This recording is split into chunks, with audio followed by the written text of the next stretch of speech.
Welcome to astro culture. శరన్నవరాత్రుల ప్రత్యేక కార్యక్రమానికి స్వాగతం. శరన్నవరాత్రుల విశిష్టత గురించి, అలాగే ఏ రోజు అమ్మవారు ఏ అవతారంలో దర్శనమిస్తుంది, ఇలాంటి విషయాలన్నీ తెలియచేయడానికి ఈరోజు మనతో పాటు ఉన్నారు ప్రముఖ జ్యోతిష్యులు చేబియం కిరణ్ శర్మ గారు. నమస్కారం గురుగారు. నమస్తే అమ్మ. అఖండ లక్ష్మీ ప్రాప్తిరస్తు. గురుగారు, అలాగే శరన్నవరాత్రుల్లో 3వ రోజు అమ్మవారు ఏ అవతారంలో మనకి దర్శనమిస్తుంది? మంచి ప్రశ్న. అంటే ఇక్కడ ఇంద్రకీలాద్రిలో వచ్చినటువంటి మరి దాన్ని ఫాలో అవుతున్నాం కాబట్టి అన్నీ మారిపోయి ఈసారి అంటే కొద్దిగా మారిపోయినట్టు కనబడుతుంది కాబట్టి ప్రేక్షకులు ఆ విషయాన్ని గమనించే ప్రయత్నం చేయాలి. కాబట్టి మన ఇంద్రకీలాద్రి జరుగుతున్నటువంటి ఉత్సవాలని మనం మొత్తంగా తీసుకొని ఆ అలంకారాల గురించి చెప్పుకుంటున్నాం మనం. సరే, 3వ రోజు అంటే శనివారం రోజున మనకి 5వ తేదీ 10/20 రోజున శనివారం రోజున మనకి అన్నపూర్ణాదేవి అవుతారు.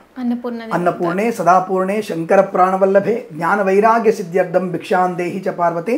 అమ్మవారు అన్నపూర్ణాదేవి యొక్క అలంకారం అంటే ఈరోజు అన్నపూర్ణాదేవి అవతారంలో మనకి అమ్మవారు కనిపించే అవకాశం బలంగా ఉంటుంది.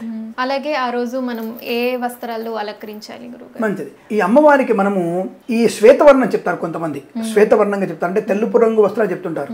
కానీ ఇక్కడ గాయత్రి మాతకి తెలుపు రంగు కడుతున్నారు, కాదు సరస్వతి రాబోయేటువంటి సరస్వతికి కూడా తెలుపు రంగు కడతారు. కాబట్టి అన్నపూర్ణ కూడా తెలుపు రంగు ఎందుకని చెప్పేసి ఇక్కడ అమ్మవారికి ప్రత్యేకంగా ఈ కాషాయపు రంగు వస్త్రాన్ని కట్టే ప్రయత్నం చేస్తారు. అంటే కాషాయ వర్ణ వస్త్రాన్ని కట్టే ప్రయత్నం చేస్తారు, లేదా కొంతమంది కచ్చకాయ రంగు ఉన్నటువంటి వస్త్రాలను కట్టే ప్రయత్నం చేస్తారు.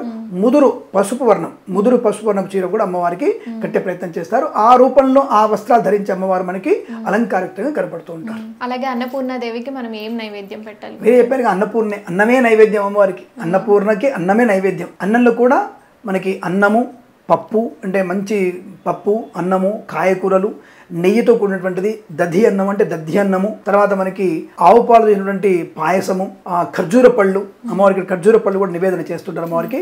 తప్పకుండా ఈరోజు మీగడ పెరుగు అమ్మవారికి శ్రేష్టం. ఈరోజు అన్నపూర్ణాదేవికి మీగడ పెరుగుని అమ్మవారికి శ్రేష్టంగా పెట్టి అది అమ్మవారికి నివేదన చేసేటువంటి అంటే అటువంటి ఆచారం మనకి స్పష్టంగా కనబడుతూ ఉంటుంది.